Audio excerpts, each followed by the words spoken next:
Well, hello, greetings and salutations. Welcome to Knife Chats with Tobias. Thought I'd take a few minutes to talk about a knife that really doesn't get too much love in the Victorinox line of knives. And these are not truly Swiss Army knives, though you will find them on the SAC Wiki.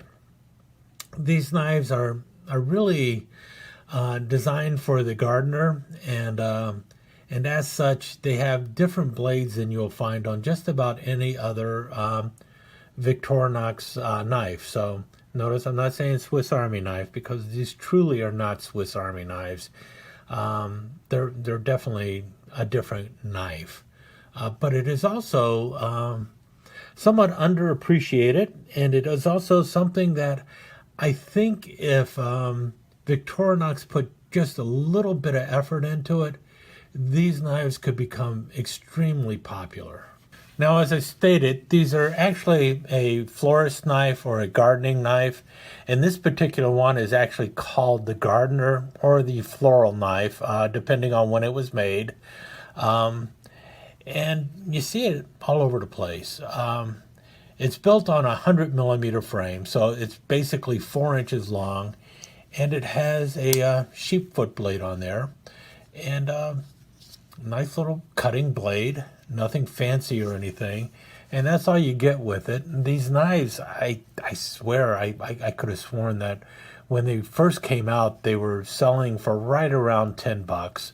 And for a $10 knife, they were really good. You can see, I have used this one. I know it doesn't look like it's been used much, but I've used it for cutting flowers and stuff like that, so it's easy enough to clean up and everything. But I mean, nice little pocket knife that you can drop in a pocket. And sheepfoot blades are very popular with a lot of people, especially nowadays. Now, one of the complaints that people do have with it is the blade length on here, as you can see, is right at 2.5, or at not even 2.5 inches, about 2 3/8 of an inch long, with a cutting edge that is right at 2 inches. And when you close it up, you'll see that there was room here. They could have actually made that blade longer, but that's the way these knives all are. They have a blade that is a little short for the handle, but otherwise the build quality is, really rock solid. And considering what it was made for, which was, cutting flowers and stuff, what's the problem with the length of the blade that you got there? Now, there's a second version of this. Like I said, this one's usually either called the gardener or the floral knife. But there's a second version of it that has a key ring, down at this end. And that one is known as a twine knife, as in for cutting string. But otherwise, it's identical to this knife. And I believe it even has these same pattern numbers for it. Why that one was a twine knife and this is a floral knife, I don't know. It's exactly the same knife. And early versions of this actually did have a Wharncliffe blade, and the pattern numbers for those two were also interchangeable. So that's why sometimes you'll see this listed as a Wharncliffe blade, even though it is definitely a sheepfoot blade. And I think even at Victorinox, sometimes they still will call that a sheepfoot blade. Another thing that you will see with these 100mm knives is a lot of them will have a little gold stamping here of that says Felco, F-E-L-C-O, and I guess that's a gardening supply company, and they are the ones who sell quite a few of these knives, and I'm not sure if they're still in production for Felco or not, but they have slightly different names for them. This particular knife was known as their grafting and general purpose knife. Now, they also have one that has a hawkbill blade. I don't have the hawkbill version of this, but if you see it without the Felco symbol, then it was the one that came out through Victorinox, and I believe they call that one their pruner, P-R-U-N-E-R, so a pruning blade, which is also something that a hawkbill blade is called, a pruning blade. But the Felco version of the pruner is known as the whip and tongue grafting knife. And then they have another knife that has a really funky looking blade, and you'll see it in the picture here. And that is, it looks like a type of sheep foot blade that has been modified a little bit. And that one is for rose budding. So it's a grafting and rose budding blade. And then the other blade they have is a basic grafting blade. And actually, that one is known as the grafting and fruit tree budding blade. So those are the 4 knives that Felco makes. But there's a couple other knives that Victorinox has made on the 100mm frame, and they have a couple that were in 2 layers. And let's take a look at the 2-layer ones, and then I'll get to the center knife here.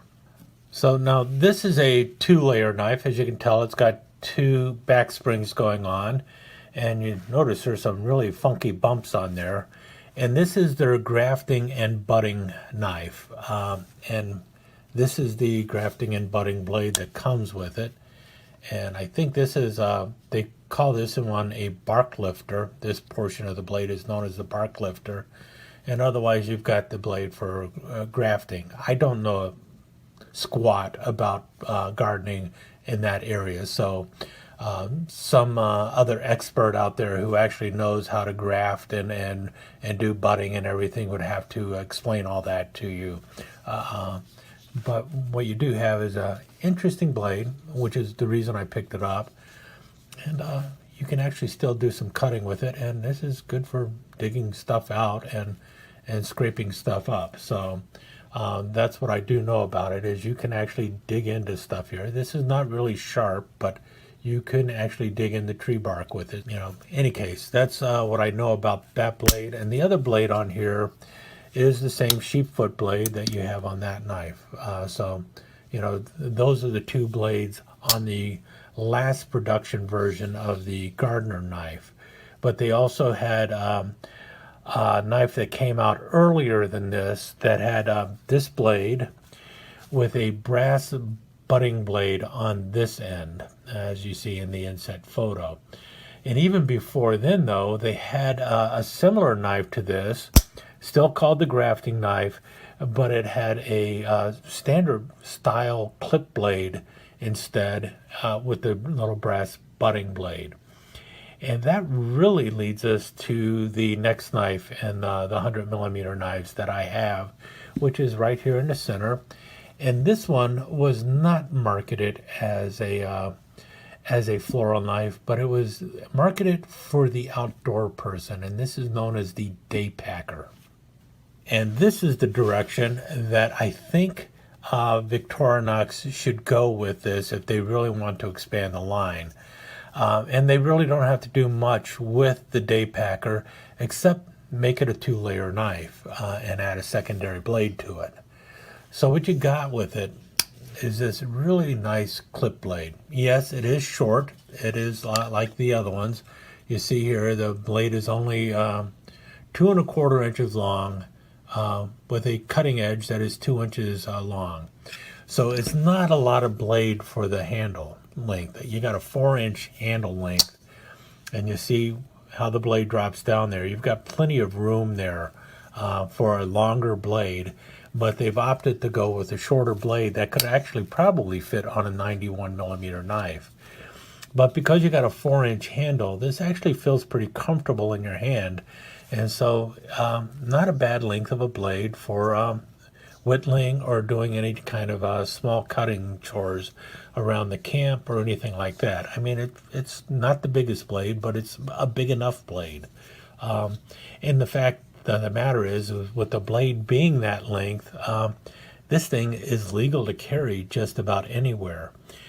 But because of the blade being as short as it is, I think a lot of people look at it and go, why isn't the blade bigger? I mean, most places will allow a 3-inch blade, so why didn't they make the blade 3 inches long? And I got a feeling that was just a cost-saving deal because, like I mentioned, the blade originally started off in the Gardener, and if you see here, which is really interesting, the Gardner blade is about the same length, even though it has all of this stuff going on here. So, but the Gardner also has two blades in it, and that's where the problem comes in. Now, should they put a secondary sheep foot on the backside? I suppose they could do that. That would be kind of interesting to have these two blades in this knife. But I think a better option for it would be a couple other tools that they could add to this.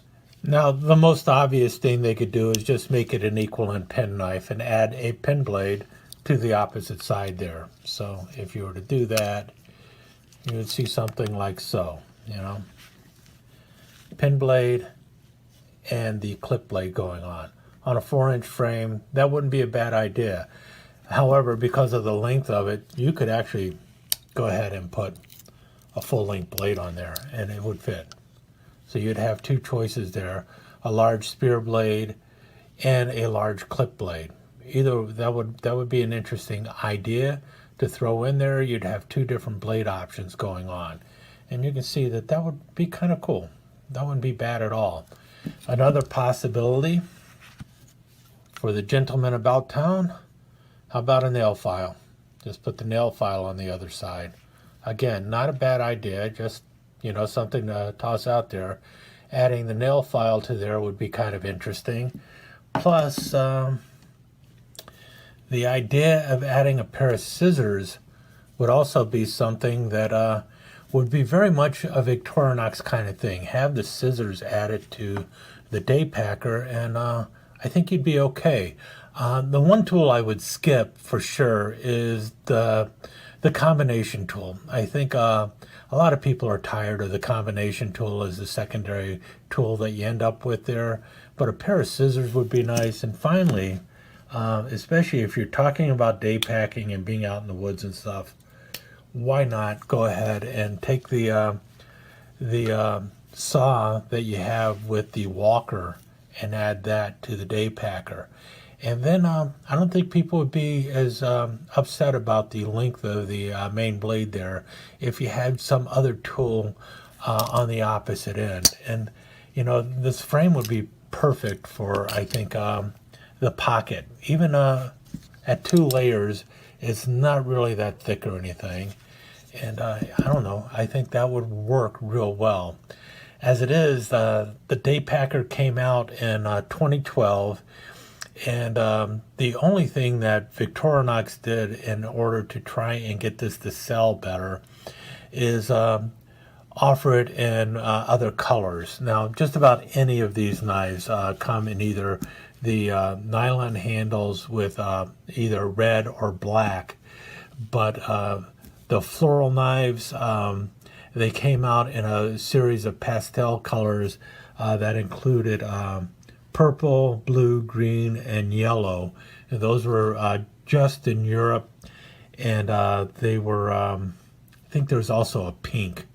Those were only in Europe, and they were known as the Blumenmesser. But they also did those same colors when the Day Packer came out in 2012. And even that was not enough to get this knife to go over the top.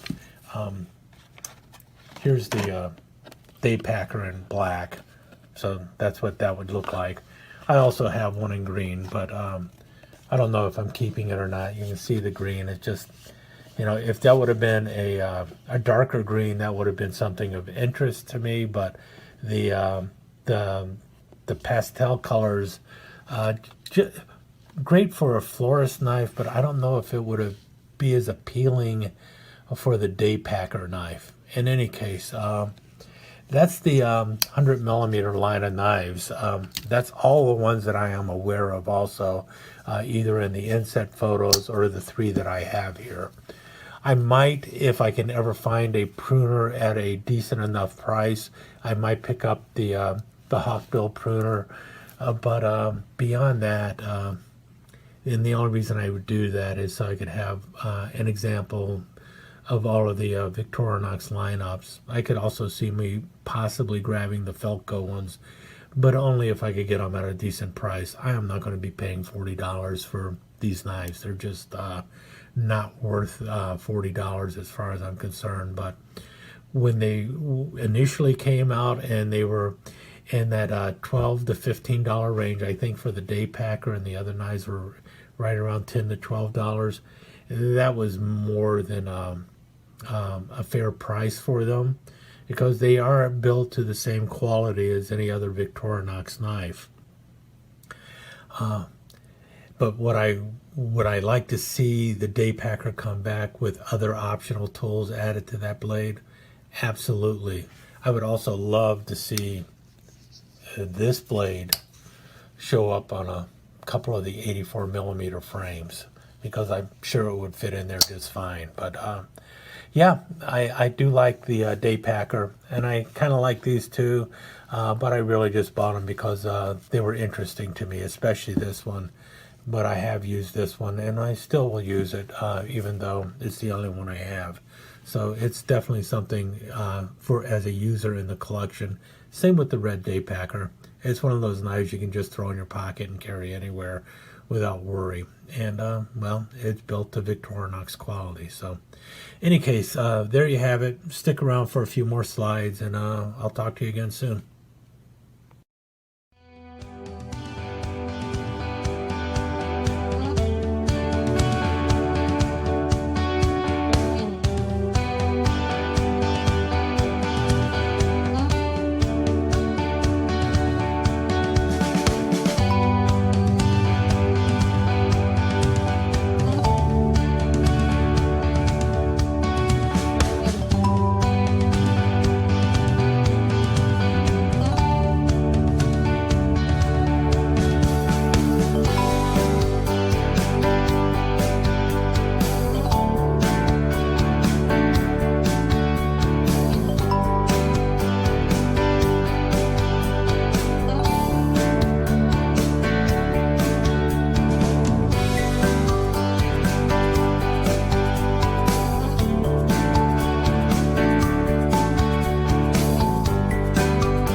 Let me take just a second to thank you once again for dropping by and spending a few minutes here at Knife Chats with the Pious.